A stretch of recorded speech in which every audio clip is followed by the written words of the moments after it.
tal? Buenas noches.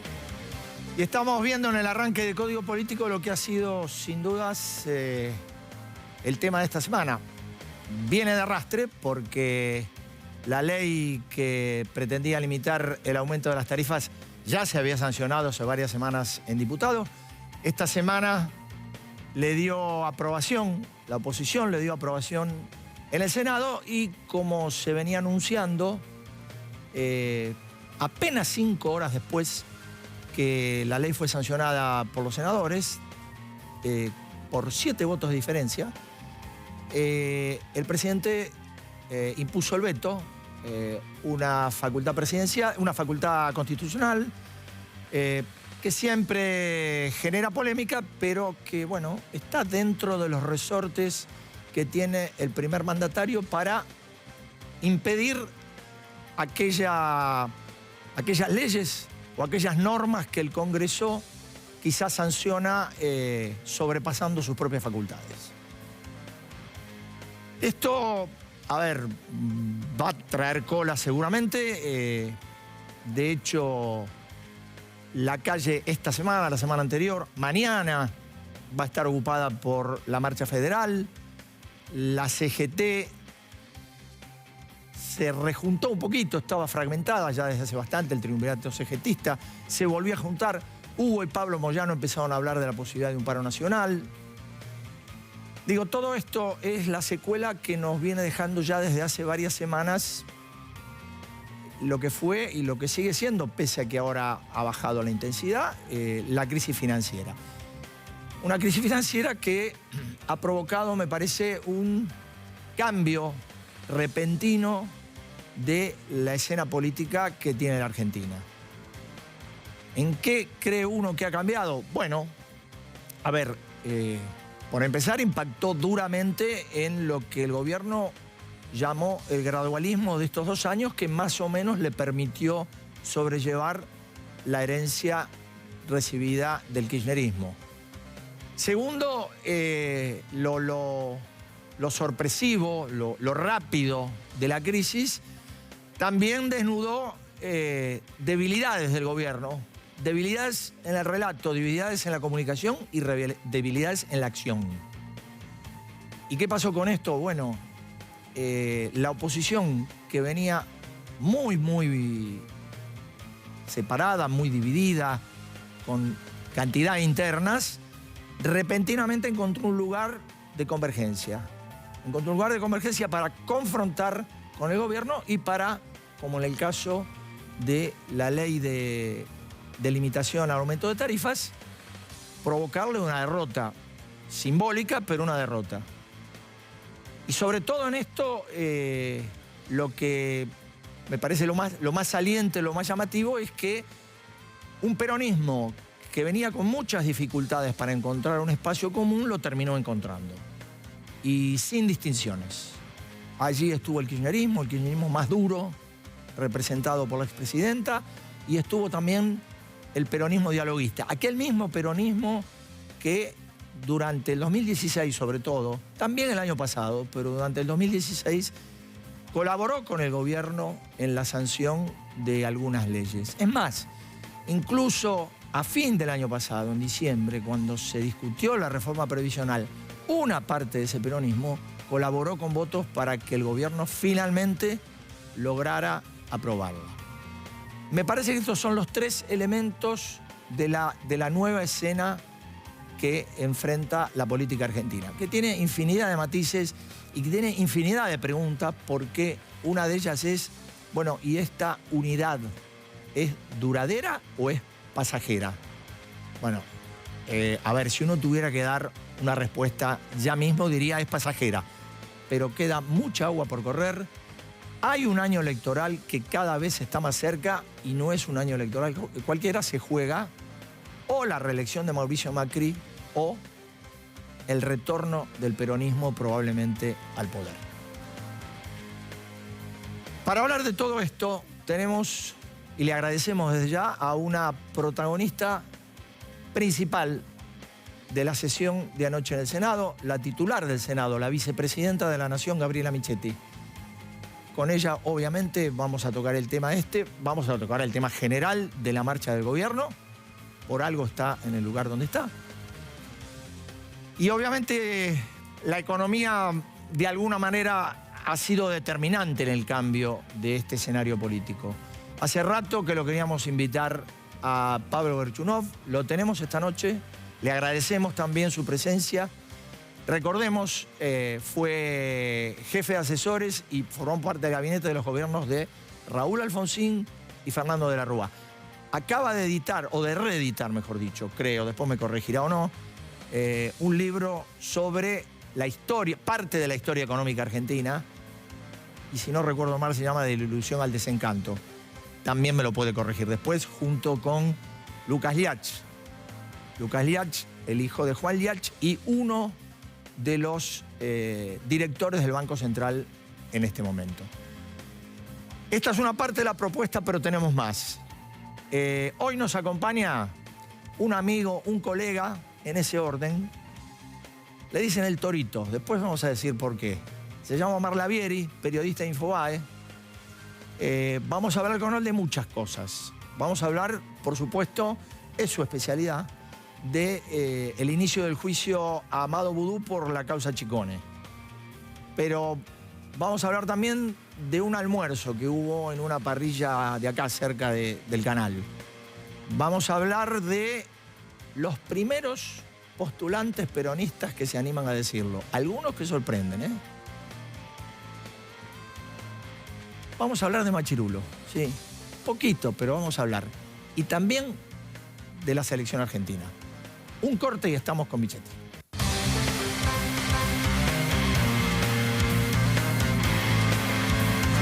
Gracias por estar, ¿eh? Muchas gracias a ustedes.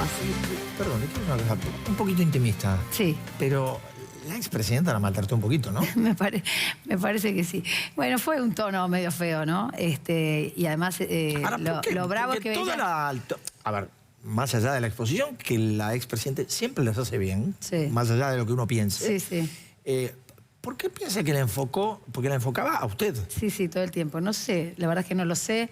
Ella sabe que además yo no puedo hablar, no puedo contestar, no puedo responder porque... Sí, usted lo explicó en un Twitter. Tengo que, como presidenta del Senado y conductora de la sesión, yo no tengo voz, digamos, simplemente tengo que dirigir la sesión y los que hablan, los que opinan, los que resuelven todos son los senadores, así que...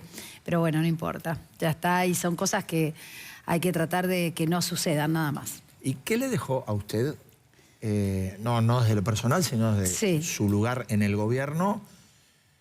A ver, toda esta estela que viene transcurriendo desde que comenzó la crisis financiera, ya hace unas semanas, a hoy a encontrarse de pronto,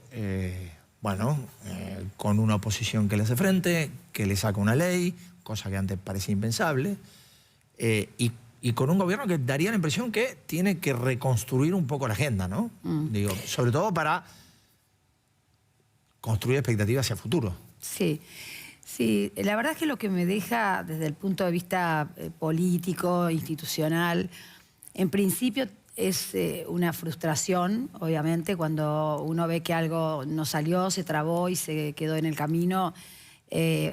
Hay cosas que mira hacia uno mismo y también mira al otro que también es responsable, ¿no? Porque en estos juegos de la política donde hay varios actores, bueno, no solo la responsabilidad siempre cae en uno, sino que es compartida.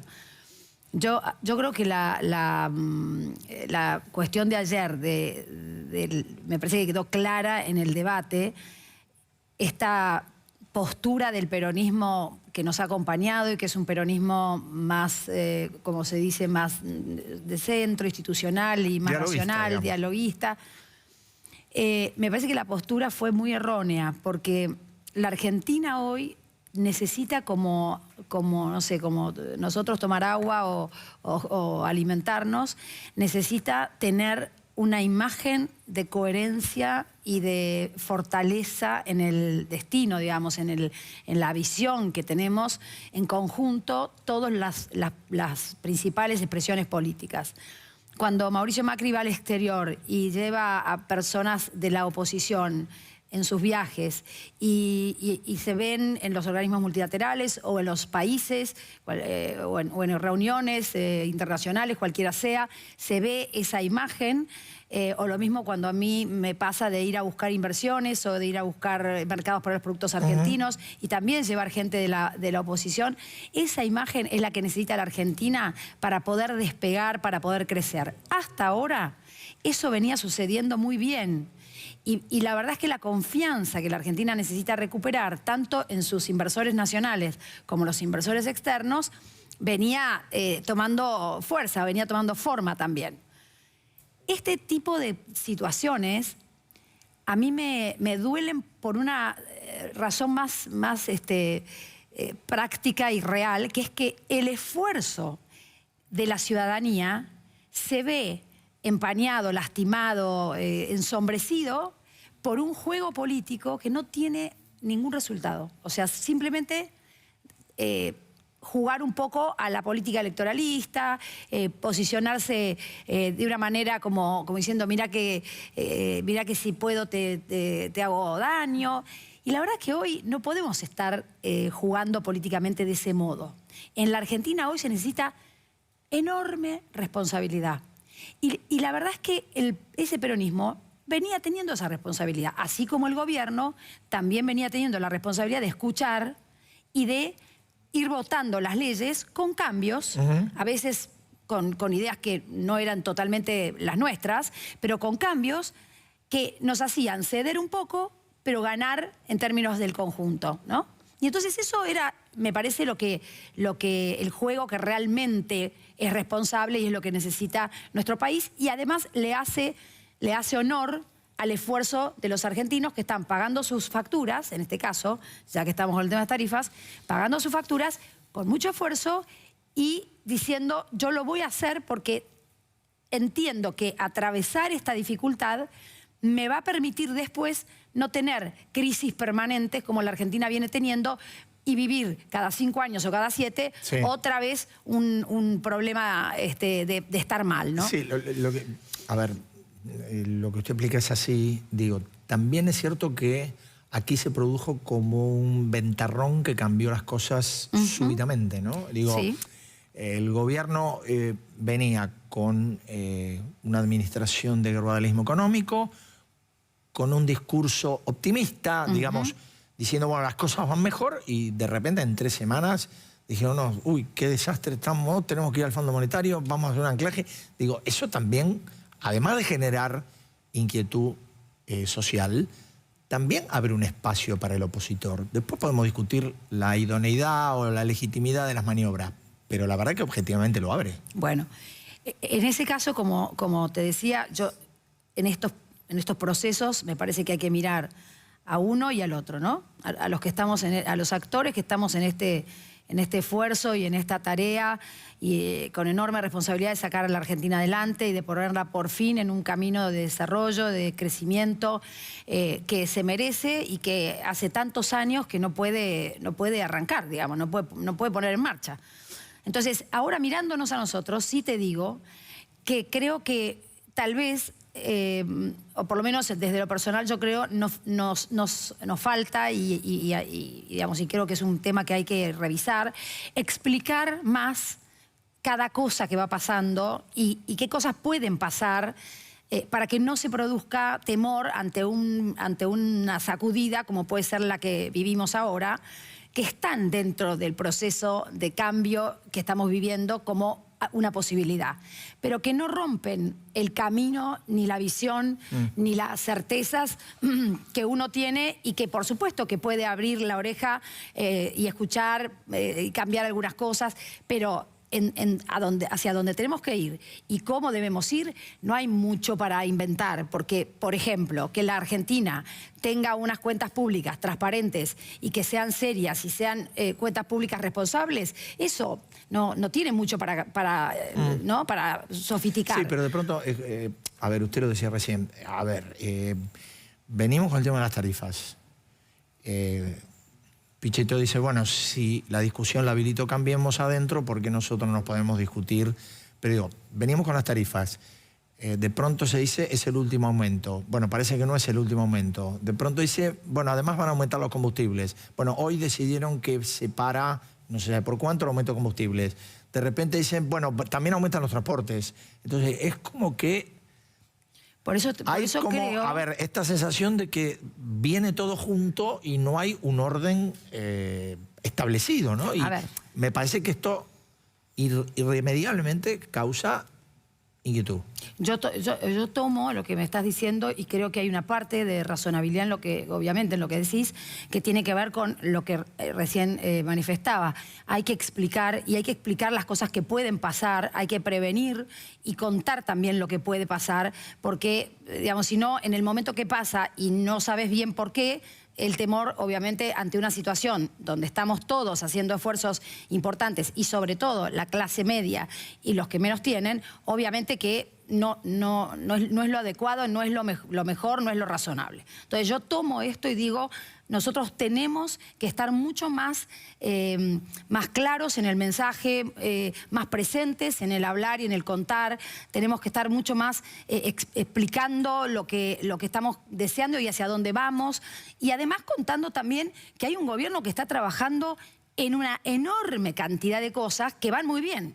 Entonces, para que justamente no se produzca esta situación de que parece que está todo mal porque de golpe algo se está modificando y se movió y se produjo un problema y entonces parece que está todo en problemas. No, la verdad que no está todo en problemas. Cada ministerio tiene una enorme cantidad de tareas, de actividades, de iniciativas que va desarrollando, de programas de gobierno, de proyectos. La propia vicepresidencia te podría contar la cantidad de cosas que estamos haciendo, que para mí es realmente un cambio histórico en la Argentina, en una institución como la vicepresidencia, que venía siendo una institución compleja, que siempre estaba como en problemas o que en la mejor situación era inocua, digamos, ¿no? Bueno, hay un montón de cambios que están haciendo bien a la ciudadanía. En la educación estamos pensando y haciendo además cambios profundos en temas educativos, en temas de la inserción de las personas con discapacidad al trabajo. Estamos planificando un montón de cosas que tienen que ver con la producción,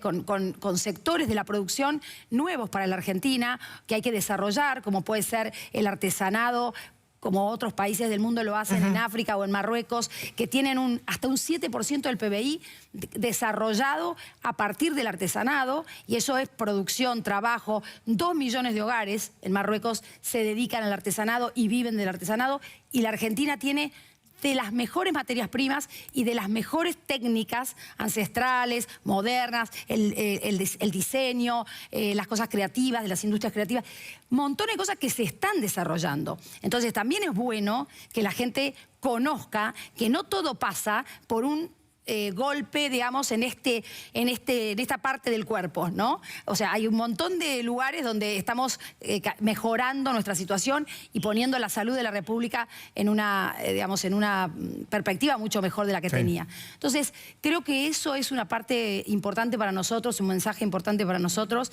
y creo que tenemos que hablar más, explicar más y estar más cerca, ¿no? Y a veces esas cosas. ¿No le parece? Por ahí no le parece, a mí sí, pero a veces no le parece, usted dijo, bueno, las jugadas electoralistas de la oposición, que es cierto, pero digo, también a veces en medio de estas situaciones a uno le hace ruido que el gobierno redoble con reelección 2019, no, sí, Macri... Eso está mal. Bueno, pero yo creo... Sí, ocurre, pero también hay que ver si eso es responsabilidad del gobierno. A ver, hay un montón de... Han dicho algunos funcionarios importantes del gobierno. ¿Lo han dicho, no? Así como... bueno, sí, no le quiero hacer nombre y apellido. Bueno, me parece mal. En el programa anterior, pero me parece mal, porque la verdad es que en este momento es verdad que nosotros estamos totalmente dedicados... lo puedo decir desde el punto de vista personal. Muchas veces me dicen, ¿y en qué andás? Y digo, si yo te contara, creo que tengo que no sé, que ponerte ahí, sentarte 2 semanas para contarte que 14 horas por día, hoy equipos de la vicepresidencia que antes no existían, se están dedicando a generar un montón de programas que son realmente concretos y le hacen bien a la ciudadanía. Entonces, creo que hay que ver bien ese tema, ¿no? Tal vez hay personas que son más políticas que otras y que están más politizadas o que arrastran una tradición política y una militancia, y entonces ese juego es más normal para ellos. Pero la verdad es que ni el presidente, ni el jefe de gabinete, ni la vicepresidenta, yo creo que no, la mayoría de los ministros no están en este tema de la elección, de la reelección, de las candidaturas. A mí muchas veces me preguntan, ¿y usted qué quiere hacer? ¿Se va a hacer? No tengo ni idea, o sea, mi cabeza, mi cuerpo... Yo se lo iba a preguntar. Bueno, no tengo ni idea, ni Bien. idea. O sea, realmente lo digo.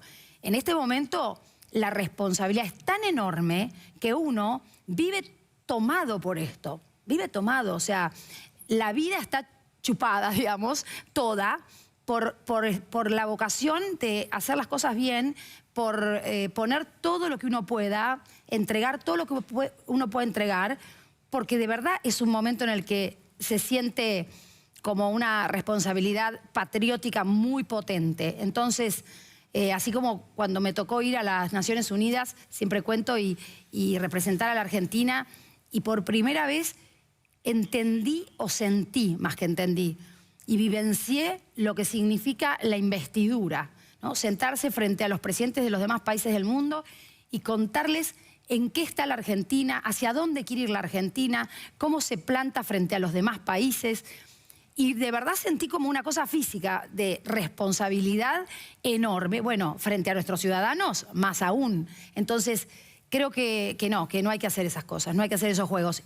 Y también, aclaro, creo que no todos en la oposición están en esa cosa de aprovechar el primer momentito de alguna circunstancia difícil para dar, ¿cierto? Creo que no todos.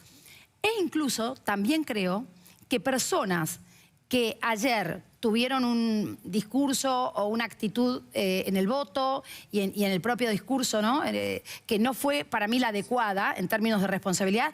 Sin embargo, yo creo que se autoconvencieron de eso. No es que lo hacen o sea, se autoconvencieron de que esto era la mejor manera de darle un mensaje al gobierno.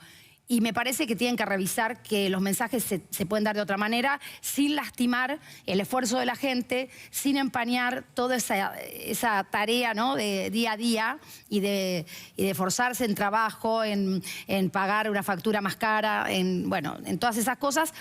No lastimar eso y no lastimar tampoco una imagen externa de la Argentina que nosotros necesitamos, e interna también, para que las inversiones realmente puedan crecer, como de hecho están empezando a tener crecimiento importante en la Argentina, pero bueno, necesitamos mucho más. Le agradezco muchísimo que haya estado. Gracias a usted. Nosotros vamos a un corte, nos está esperando Pablo Gerchunov, y antes vamos a hablar algunas cositas con nuestro colega y amigo Omar Lavieri.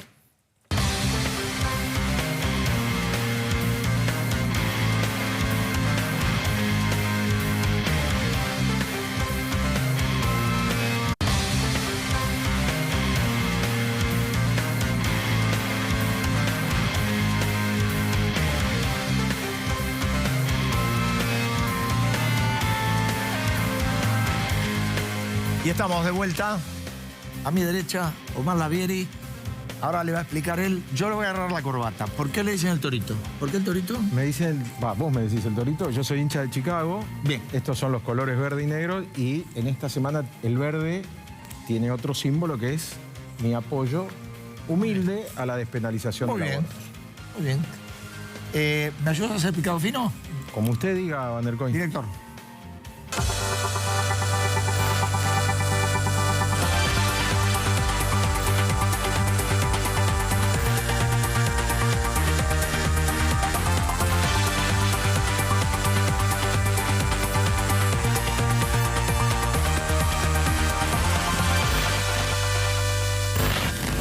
Y vamos a arrancar con un tema todo tuyo. Todo mío. Todo tuyo. Es un tema todo tuyo. A ver, para introducirnos un poquito, vamos a ver esto brevemente. Chicone, las claves para entender el caso. Amado Vudú y su socio José María Núñez Carmona habrían adquirido Chicone Calcográfica a través de la empresa The Old Fund, propiedad de Alejandro Van den Broele, para quedarse con la impresión de billetes y documentación oficial. La causa judicial se originó en febrero de 2012 a partir de una denuncia periodística de Laura Muñoz, la esposa de Van den Broele, a quien señaló como el testaferro de Vudú. Amado Vudú está acusado de cohecho pasivo y negociaciones incompatibles con el ejercicio de la función pública. Van den Broele pidió entrar en el régimen de imputado colaborador y dio detalles de lo que pasó ante el fiscal del caso. La Oficina Anticorrupción, querellante en la causa, pidió 5 años y 6 meses de prisión para Amado Boudou, una multa de 90.000 pesos e inhabilitación perpetua para ejercer cargos públicos. La UIF pidió 6 años de prisión para Amado Boudou. Bien. Empezaron los alegatos. ¿Qué quiere decir? La parte final del juicio por Ciccone. Te pregunto, ¿en tiempo cuánto sería esto? De acá a julio. Bien. Rápido, muy rápido. ¿Que va a estar el Mundial en el medio? Mundial en el medio, bien, vinieron los alegatos de los querellantes, ahora viene el alegato del fiscal, luego se defienden los acusados. El alegato de defensa del ex vicepresidente de la Nación, Amado Boudou, es el 26 de junio. Empieza No me a las dice 9:30. nada eso, me dice... A vos no te dice nada porque no sos el porque no me Van der Koy acuerdo. que yo he conocido hace seguro, muchos años. Estoy mucho más grande. Sí. El 26 de junio, Sí. a las 9:30 de la mañana, comienza el Yo alegato. desayuno. Yo voy a estar en tribunales. Bien. Porque empieza el alegato, la defensa de Boudou. Boudou se defiende de sus acusaciones. Si querés, después vemos que estuvo hablando, cómo se defiende. El 26, a las 3 de la tarde, juega Argentina-Nigeria. Rusia. En la famosa, la ex Leningrado, San Efectivamente. Petersburgo, conocida como Pete. Amablemente se le decía así a la ciudad. Ahí juega. Hubo cierto temor. ¿Vos decís que se puede superponer una cosa con la otra? No, claro, porque los alegatos son largos. Bien. El abogado de Boudou dijo que iba a defenderse durante horas. Y hubo medio resquemor ahí de la gente diciendo, pero mirá que a las 3, si Argentina no pasó de rueda todavía, esto es importante. Decime. Lo cierto es que Boudou dice que es inocente. Bueno, Sí, por supuesto. ¿qué puede decir? Y que no hay cómo probar lo que está ahora tramitándose en el juicio. ¿Boudou habló? ¿Vos hablaste con Boudou? Algo Sí. hay de Boudou. Sí, hay algo. A ver, Está vamos, hablando de a poquito. brevemente, a ver.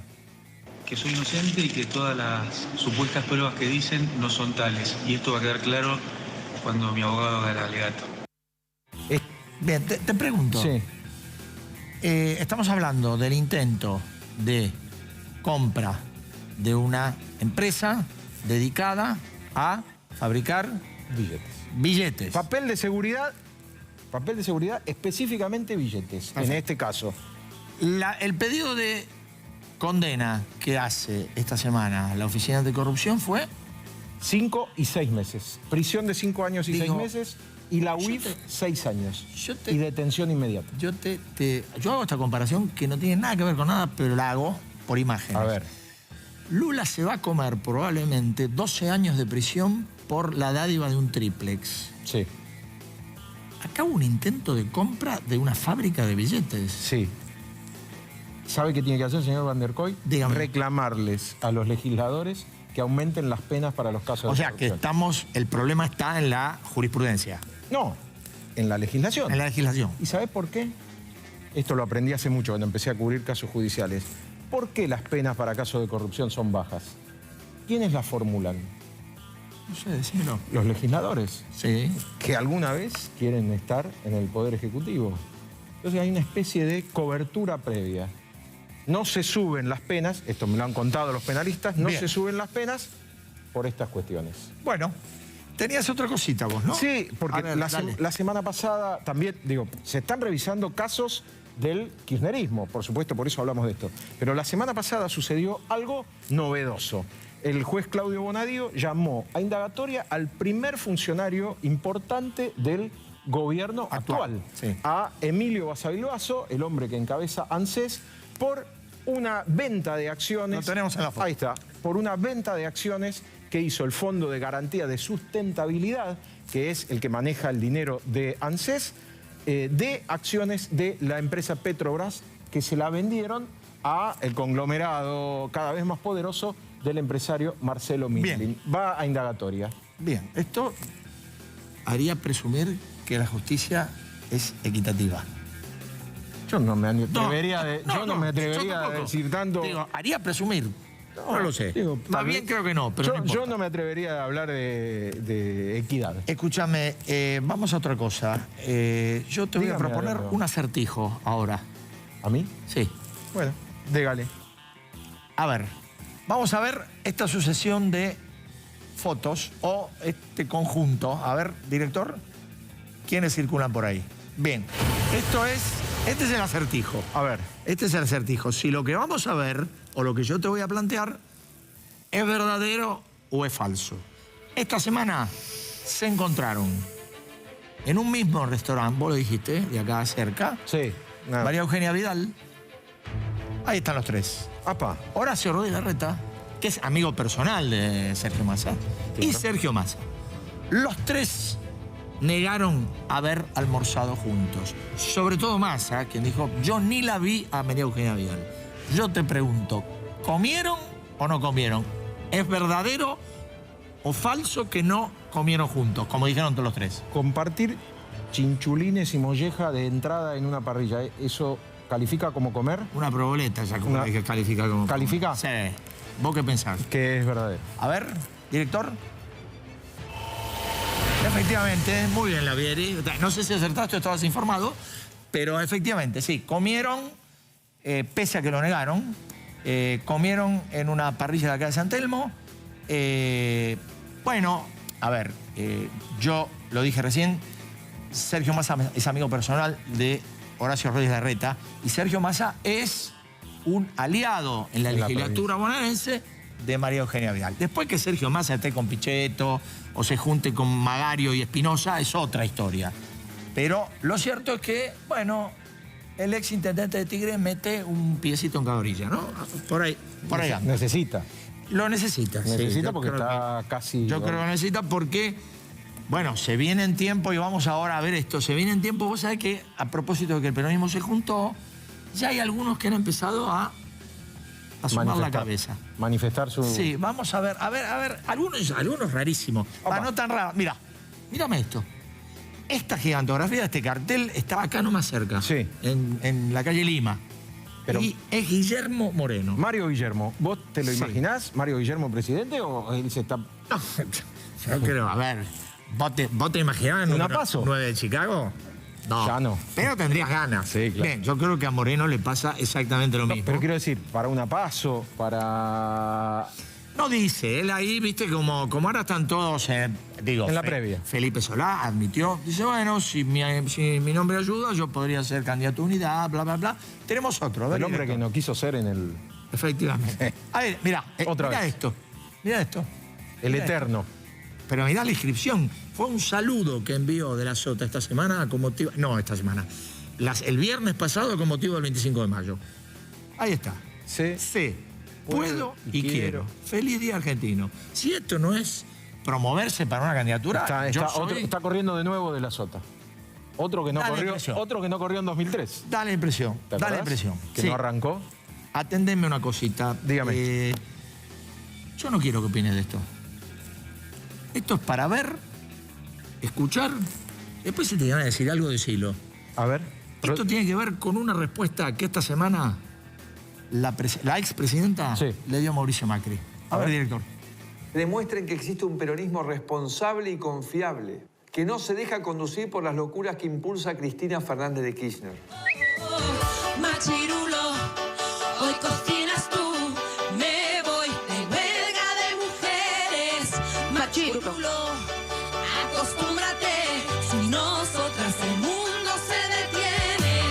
Trabajo dentro y fuera, por la misma moneda.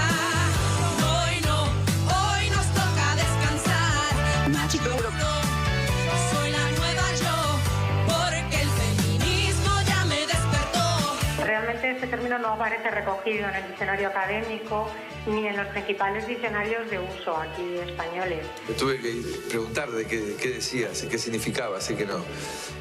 A mí me dicen que digo palabras medias antiguas, pero esa fue media extraña. ¿Vos sabías qué significaba? Yo no, yo la verdad lo tuve que investigar. Yo lo sé porque tengo una Vos hija... sos un tipo avanzado. No, tengo una hija feminista, entonces Ya cada está. vez que Bueno. se usa la palabra machirulo, entiendo lo que quiere decir. Y pero viste que Macri dijo que no sabía qué significaba. No. 100.000 búsquedas hubo después del tuit de la expresidenta. 100.000 personas, 100.000 argentinos buscaron en Google. Juan Manuel Lucero, una persona que trabaja en Google Argentina, Yo entré a buscar. lo fue a buscar.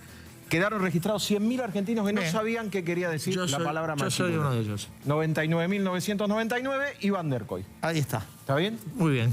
Dale. Vamos a ver esto. Viste, el presidente el otro día fue a despedir a los jugadores. A la selección. A la selección. Sí. Hubo una foto, viste, se sacó una foto con los jugadores. Sí. Parece que algunos no estuvieron. Dicen que hubo 5 que no estuvieron. Hubo gente que no quiso posar con el presidente, decís vos. No, esto te lo pregunto yo a vos. ¿Hubo gente que no quiso posar o puede haber ocurrido? Que estaban todos en el baño al mismo tiempo, porque digamos. está bien, ahí está la foto. Ahí está. Algunos dicen, bueno, hubo jugadores que no quisieron ir porque son antimacristas o son kirchneristas. Yo te digo la verdad, puede haber algún caso. Conozco uno. No está Nahuel Guzmán. Arquero de Newell. Ex arquero de Newell's. Sí. Actual arquero de Monterrey. Muy bella persona. Kirchnerista, confeso. Sí. ¿Sabe cómo le decían al plantel? No tengo ni idea, vos sos el de Newell. Paca Paca. Pues estaba... Ese era el sobrenombre que tenía. Era Efectivamente. televidente. Ahora, nadie me parece que puede objetar o poner alguna duda si Mascherano estuvo o no estuvo. A mí me llama la atención lo de Mascherano. ¿Y por qué? Porque ha dado apoyo, se ha sacado fotos en la campaña de 2011, ha hecho videos para Mauricio Macri. ¿Vos decís que le afectó la crisis financiera? ¿Es una posibilidad o que está enojado, como mucha gente que ha votado a Macri? O a lo mejor simplemente no estaba, ¿no? O, insisto, 5 en el baño en el mismo momento de la foto llama la atención. 2 pueden estar en el baño, 2 en la ducha y 1 dando una vuelta. Con la Play. Por ejemplo. Es una posibilidad. Gracias, Omar, por No, de estar, nada. Gracias por la invitación. Y cuando quieras. Estarás. Sí, claro. Acá estarás. Nosotros hacemos un corte y ya estamos con Pablo Gerchunov.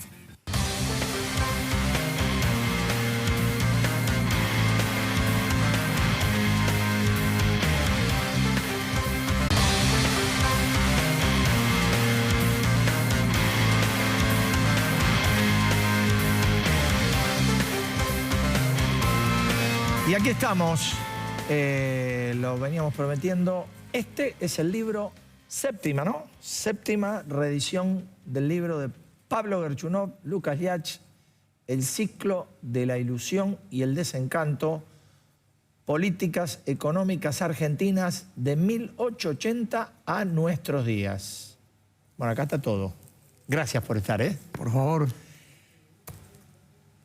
¿Por qué 7 revisiones? ¿Y con qué, con qué grados de actualización lo fueron haciendo? ¿Por qué 7? Habría que Por la preguntarle demanda. a la gente que la compra. Bien. Creo que tiene un gran título. Sí. Es un título muy de hoy. sugerente, por eso. Es de hoy, de ayer y puede ser de eso. mañana. Es un título actual todo el tiempo, lo cual habla de la Argentina ya, ¿no? Absolutamente. Y lo fuimos actualizando cada vez que no cada vez que lo reeditábamos, pero le fuimos agregando capítulos y el último capítulo que le agregamos es la década kirchnerista. El libro cierra con la década kirchnerista. Naturalmente la editorial nos pidió que dijéramos algo de los inicios del macrismo y nos negamos rotunda y amablemente. Y, perdón, 3 palabras en la valoración de la década pasada. 3 pueden ser 10, 8, 15 o... En la que ustedes hacen, yo debo confesar que no lo he podido leer todavía. Sí, déjame empezar por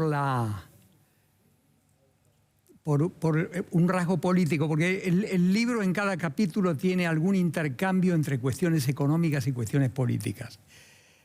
El kirchnerismo es hijo del 2001. El macrismo también, dicen algunos, ¿eh? El macrismo no tengo ninguna duda que también. Bien. Y probablemente el 2001 siga teniendo hijos por bastante tiempo. Vamos a ver. Es una buena teoría esa.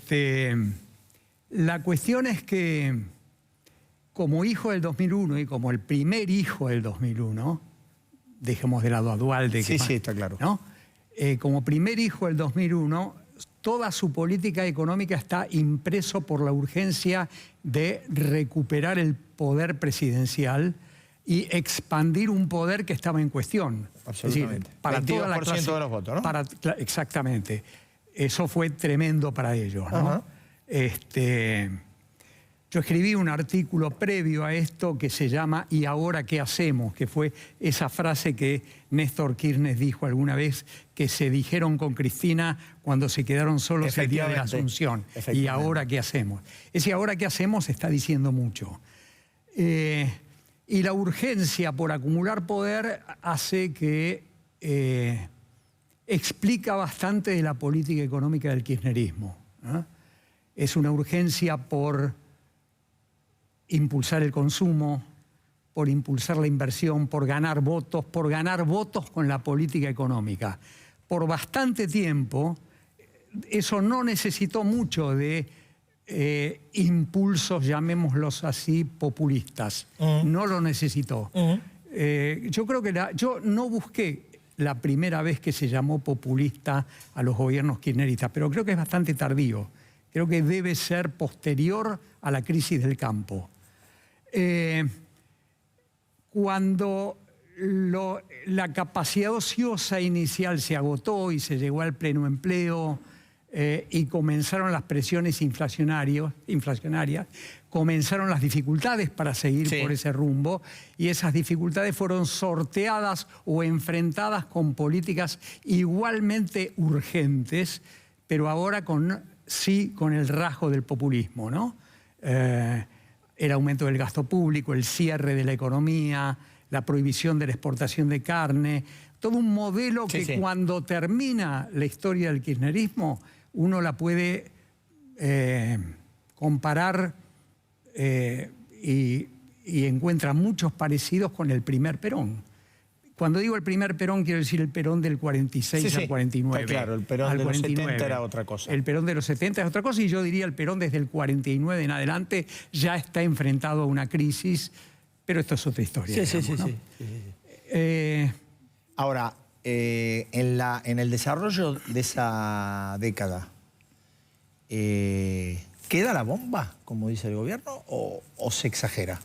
No, yo creo que sin duda queda un desequilibrio muy importante, quedan desequilibrios muy importantes, queda un desequilibrio externo que había comenzado en 2012, 2013, queda el desequilibrio fiscal sin duda, pero seamos justos, queda un activo, queda una herencia positiva, y es el hecho de que precisamente porque no había querido arreglar en su momento, el gobierno de Cristina le entrega a Macri una situación de desendeudamiento muy notable que da pie al rasgo original del macrismo, ¿no?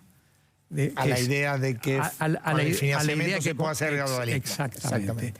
Idea que en una de esas terminó hace 2 semanas o 3 semanas. Y da la impresión que sí, ¿no? Puede ser. Daría la impresión, hay que ver. Digo, Como me dedico a la historia, soy muy cobarde para pronosticar sobre el presente. No, está muy bien. No, pero lo que yo digo es, vos hablas de algunos, y mencionabas recién, algunos aspectos de política económica o macroeconómica que uno tiene la impresión que, salvo flashes, la Argentina viene arrastrando hace décadas. Déjame decirlo de este modo porque creo que... seguro que lo vas a decir mejor que yo. Lo coloca en esa historia incluso al propio Macri. Yo creo que en algún momento de la década del 60 o principios de los 70, Argentina perdió un patrón de crecimiento, que es la sustitución de importaciones, que es la industrialización sustitutiva de importaciones. Vamos a suponer que esa fecha es 1968. ¿Para qué? Para decir que hace 50 años que no encuentra un patrón de crecimiento que sustituya al anterior. Esto es, Argentina vive, hace 50 años que vive dando vueltas... como una calecita. Como una calecita sin brújula, ¿no? Sin brújula. No, digo... Si uno le quiere poner un nombre al nuevo patrón de crecimiento, es claramente un patrón de crecimiento con una dinámica exportadora mayor, una apertura mayor sin duda, Y eso es lo que no ha conseguido. Quizá por la resistencia de la sociedad tan vital que heredamos de la sustitución de importaciones, ¿no? Aquellos que tienen que perder allí no están dispuestos a perder y pueden oponer una resistencia muy fuerte, ¿no? Y quizá por otras cosas que vienen de muy lejos, pero lo que a mí me interesa señalar acá es que yo nunca he escuchado del gobierno un diagnóstico de tipo trabajo de Hércules. Como de este gobierno. Exactamente. Sí. A veces lo he escuchado decir superar el populismo. Sí. Pero superar el populismo se queda corto en el problema, porque está hablando de qué ocurrió desde 2003 a 2015. Correcto. En cambio, yo estoy diciendo una cosa muy larga, una pérdida de rumbo, un agotamiento de un rumbo allá por fines de los 60 y no encontrar ningún rumbo a partir de allí, ¿no? Y creo que eso se combina con otro elemento que es muy idiosincrático de la sociedad argentina desde mi punto de vista. Por ahí lo he escrito, lo escribimos con un amigo, que es que la Argentina tiene, por decirlo así, como dos tipos de cambio. El tipo de cambio de equilibrio social, es decir, el tipo de cambio que le gusta a la gente, el tipo de cambio que promueve el consumo, que es un tipo de cambio bajo, y el tipo de cambio que le da competitividad a la economía argentina. El tipo de cambio bajo, el tipo de cambio pro consumo, es un tipo de cambio bajo y por lo tanto genera una dinámica de endeudamiento a medida que la dinámica económica avanza, ¿no? Que el proceso económico avanza.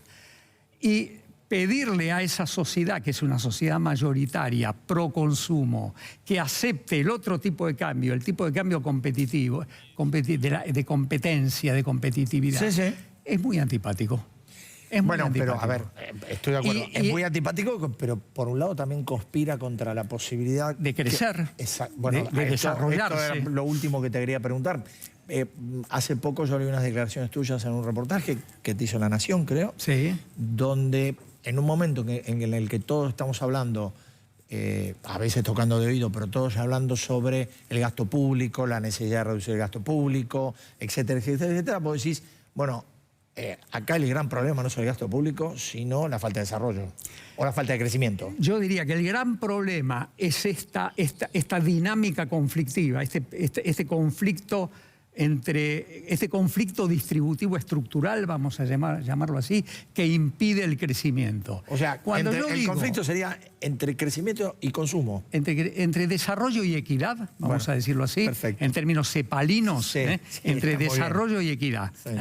El desarrollo pide un tipo de cambio real y la equidad pide en la Argentina, en la idiosincrasia argentina, pide otro tipo de cambio. Y ese conflicto es un conflicto irresuelto. Y de nuevo, ahí me parece que el actual gobierno sigue sin ver la profundidad del problema que tiene la Argentina. No quiero decir, hay muchas cosas que ha hecho bien. Cuando yo dije, por ejemplo, en ese reportaje de La Nación, que el crecimiento o el desarrollo resolvería la cuestión fiscal, la cuestión del gasto público, en verdad yo no estaba diciendo ninguna otra cosa más que lo que el propio gobierno decía y hacía en su época gradualista.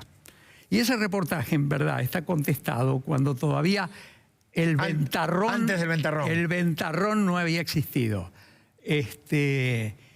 Hoy no sería mucho más cauto con esa frase, porque sin duda, a ver, para que tengas una idea, el crecimiento del gasto público durante el kirchnerismo no tiene parangón en la historia argentina. No tiene parangón. Pero ¿cuál es el problema? El problema es la asimetría. El crecimiento del gasto puede darse fácilmente como andando en patín, ¿no? Pero revertir eso, bajar el gasto, es casi imposible. Yo no conozco ninguna sociedad moderna que haya bajado el gasto público en términos nominales. Entonces, ¿cuál era mi idea, que era la idea del gobierno? Si crecemos y mantenemos el gasto público real constante, este se va a ir licuando con el tiempo. Esta maravilla que llevó, por ejemplo, a una cosa que a mí me interesa muchísimo, esa vocación de Macri por mantener el nivel de consumo, llamémoslo así, cristinista, Sí. y colocar arriba de él una inversión desarrollista, es tan fantástica y tan imposible a la luz del cambio de clima, ¿no? Porque era realmente una idea muy atractiva. Fue casi una ingeniería, casi una cirugía, ¿no? Bueno, Así yo de- diría justamente tenía un equipo de gente que estaba trabajando para que el gasto público fuera, para que haya algún crecimiento y para reducir mínimamente el gasto público. ¿Por qué te digo que es asimétrico, que es tan difícil bajar el gasto público?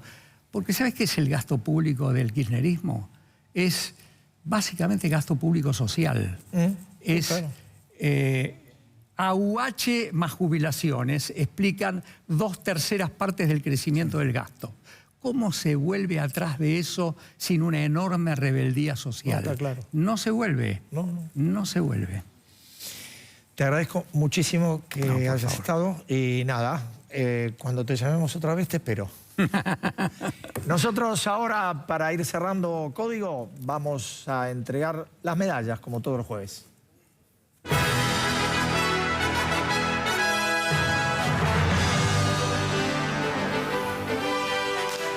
Señores, como la política dan tan pocas alegrías, ¿saben lo que hicimos esta semana?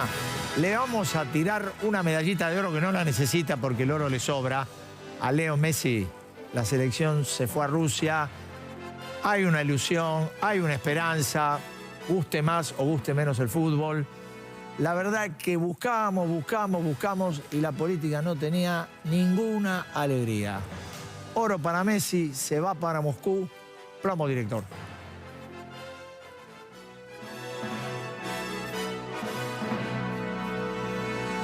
Y el plomo, a ver si viene. Está viniendo, viene con un cachito de demora. Ahí viene el plomo, hace ruido, sí señor. Es debutante absoluto, Enrique Avogadro, ministro de Cultura de la Ciudad de Buenos Aires. La vamos a hacer cortita. Avogadro inauguró, bien, una feria de arte contemporáneo, entre ellos 2 artistas de la ciudad de Rosario, muy transgresores, que trabajan mucho con la transgresión en el ámbito religioso, y se les ocurrió hacer, por ejemplo, una torta con el cuerpo de Cristo. Ahora, lo que no tuvo en cuenta Avogadro es que no la debía comer. Se puso a comer la torta. El arzobispo de Buenos Aires, Mario Poli, mandó una nota de queja al jefe porteño Horacio Rodríguez Larreta. Rodríguez Larreta tuvo que salir a pedir disculpas. Digo, la angurria de Avogadro por comer un pedazo de torta generó un conflicto político. Plomo para el ministro de Cultura de la ciudad. Música, por favor. Bueno. Oye, ¿no?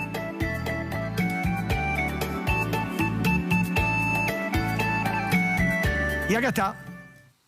La señora, sí, Cristina Fernández de Kirchner. Una frasecita. A ver, reconozcamos que ayer tuvo humor. La señora siempre expone bien, más allá de machirulo o no machirulo. Pero ayer dijo una frasecita que la verdad dijo en la exposición en el Senado: ya es hora de que el gobierno le deje de mentir a la gente. A ver, por ahí tiene razón, ¿eh? Por ahí tiene razón. El gobierno debe corregir muchas cosas y no debe decir cosas que no son. Ahora, que Cristina diga que hay que dejarle de mentir a la gente no es una verdad, porque ella mintió y su gobierno mintió y mintió. Mire, tengo un listado acá, no lo voy a leer porque además el tiempo nos corre. Nos acordamos de la pobreza en Alemania, de la inflación que no existía, de que los pobres no se los decían porque se estigmatizaba, de que nunca se había pedido ayuda al Fondo Monetario y se pidió cuando se fue a pagar al Club de París. Podríamos seguir. Doctora, no dijo toda la verdad. Esto es Pinocho, va para el Instituto Patria. Nosotros, antes de despedirnos, saludamos a Tene. Esta casa cumple hoy 25 años al aire. Vamos a estar en algún momento del día de hoy celebrando. Nosotros nos vemos el jueves que viene. Chau.